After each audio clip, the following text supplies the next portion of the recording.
Okay, here you see this bird, the swiftlet, and it was named the Aerodromus fusifagus. The moment it leaves the cave or the birdhouse, it would be flying, and it wouldn't rest. The bird nest that is built initially is white in color. And then the strands, would have feathers embedded in between. It's like building a house, We call it a composite material. And when you want to consume your bird nest, you don't want the feathers in there. So that's a very tedious process, to pick the feathers out of the bird nest. And that feather is glued to the strands. That's why it makes it even harder. Now, the material of edible bird's nest is largely made of protein and carbohydrate. Okay, so I will tell you a little bit about the protein, and then protein is a polymer. A polymer is built up of smaller molecules. In the case of protein, it is built up of amino acids. Okay, and then there are also carbohydrates, also a polymer, but it is built up of different types of molecules. We call it sugars or saccharides. Okay, so they are polymers. So what is science? This is a statement given by a very famous physicist, a Nobel Prize winner, and he says, if it disagrees with experiment, then the theory or hypothesis is wrong. That is the simplest statement for science. And then in science, the theories and hypotheses can never be proved. It can only be disproved. So if you make a hypothesis, you do an experiment. Okay? If the experiment says that the hypothesis is correct, it's still a question mark. But if the experiment says the hypothesis is wrong, it's definitely wrong. The most important statement that you can make is the atomic theory of John Dalton, that matter is made up of atoms and molecules. And atoms go to make up the molecules. But they are always in motion. They are vibrating, they are rotating, okay? And today in science, we have instruments that would check their vibrations. And from there, we can identify what molecules they are. So I use some of that instrument to study the molecules in bird's nest. There are two possibilities for a myth. One is that it is a traditional story or legend about gods and goddesses. That one is beyond the reach of science. I can't set up an experiment to test hypotheses on those. But the other kind of myth is a widely held but false belief or idea that can be tested by experimentation. Then science can shed some light on it. We call some of this myth deceived wisdom. Mystery is something that is difficult or impossible to understand or explain, a puzzle or unsolved problem, or we don't have the answer as yet. So in bird nest, we have both myth, where it's easy to tackle with simple experiment, and then there are also mysteries, because it's actually quite a complex molecule. There are actually two kinds of swiftlets that build bird nests that is edible. One, we call it Aerodromus fusifagus, and they build the white nest. And the other one is Aerodromus maximus. They built the black nest. Down here, the white nest has got less feather. The other black nest is full of feathers. They are largely confined to Southeast Asia. It's a Southeast Asian bird. And a lot of them actually started out in Indonesia. And then because of the forest fires, they started migrating north. The bird nest in the market is actually coming from man-made concrete swiftlet birdhouses. And you can see some of them on the highway, if you travel up to Malaysia. And in the whole of Malaysia, there are about 20,000 birdhouses.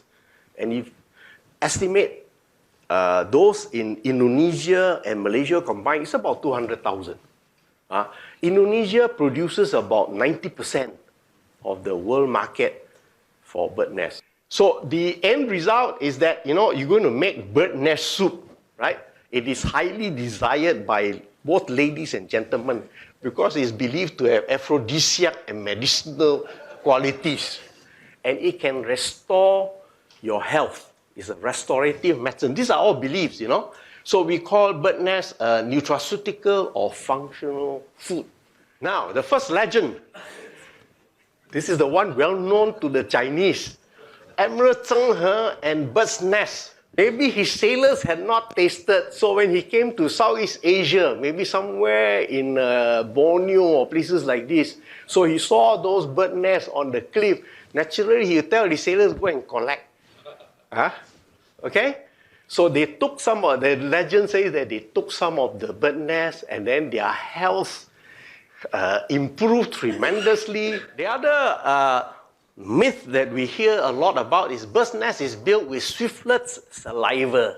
Whenever we talk about saliva, we use the human saliva as a basis for comparison. But we are mammals. The bird is an avian species. And what is the composition of human saliva? 99.5% is water. And then only tiny amounts of electrolytes, mucus, antibacterial compound, epidermal growth factor. This one is of interest to the ladies. This one is a protein. And then various enzymes like thiolin or amylase and various types of cell. It moistens the mouth, lubricates ingested food, and begins the breakdown of starches by amylase. Because we humans, we chew, you know. Okay? So we need this kind of saliva. So birds, they don't chew their food. The salivary gland only have mucus-secreting cells. And during the mating season, the salivary gland expands, you know, to produce a lot of mucus. And they come out from this opening onto the tongue itself so that it can then spit out to form the bird nest strand. So the bird nest strand is largely mucus. Okay? This is the composition of swiftlet secretion. Water about 10%. And then mucus is about 85%. Now, there's also a 77 kilodalton protein similar to this protein in eggs, and this can cause allergic reaction. So most of us are not allergic to it, but there are, and it can be life-threatening, especially for young children. So if you find that you have rashes and things like that, when you're taking bird nest, skip it. Now, the other question, some of those companies that are selling bird nest will tell you that, bird's nest is highly nutritious.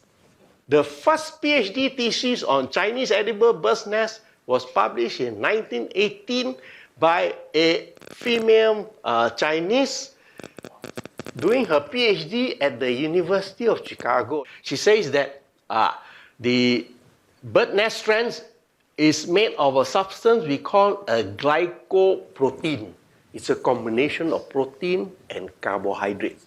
Its composition resembles that of the salivary mucin, the tiny amount that is present in human saliva. By doing feeding experiments on rats, she found that the protein is of inferior quality, which means that if you take nothing but bird's nest, you know, for breakfast, lunch, and dinner, you won't survive. There's something missing in there, okay, that you have to get from other foods.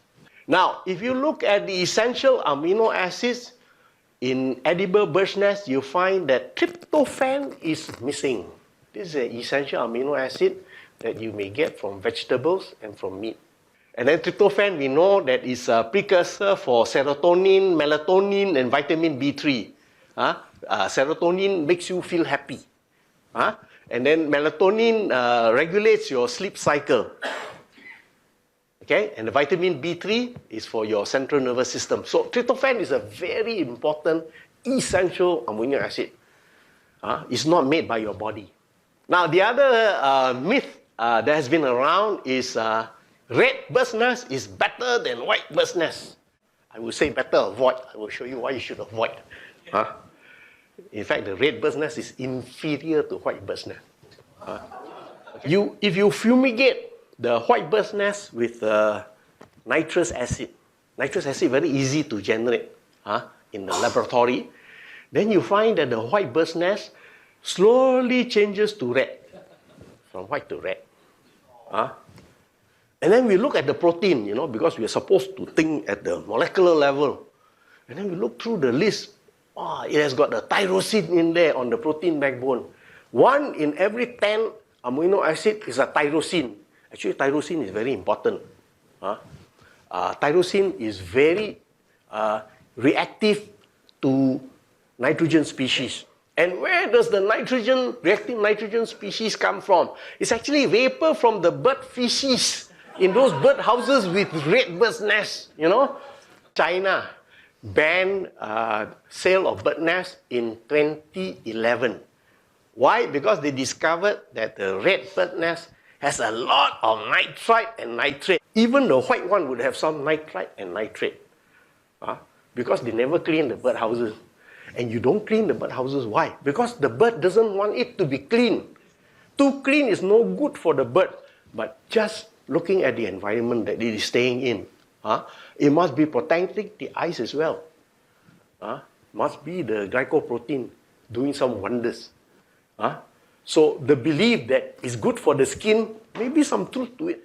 So in bird's nest, we have about 10.8% of sialic acid. About 10%. Sialic acid turns out to be very important for us humans as well. It is present in very high concentration in our brain. Very important for brain development and cognition. And there are many more applications of sialic acid that we don't know about. The research is still ongoing. It is what some biochemists call a miracle medicine, potential miracle medicine. So, Emerald Zhenghe sailors regain energy after eating bird's nest. Maybe, because the energy could be coming from the sugar that he put in there or from the chicken soup. And then bird's nest is built with swiftlet saliva, not like our human saliva. It's really a mucus, full of glycoprotein. And bird nest is highly nutritious, missing tryptophan. And then red bird's nest is the best, forget it. Any colored bird nest means that it has absorbed something from the environment. So anecdotal evidence, bird's nest is good supplement for pregnant women and growing children. Jury is out on this, but I believe that is due to sialic acid. Promotes overall immunity and prevents cold and flu. Don't know, no evidence. Helps relieve respiratory ailment, maybe. Because as you said, the bird swiftlet lives in a very harsh environment. So there must be something that is protecting the lungs of the nestling. Bird nest is a beauty food, good for the skin. Again, also because of, the environment that the bird live in. The skin is exposed, right, to the harsh environment, and yet it survives.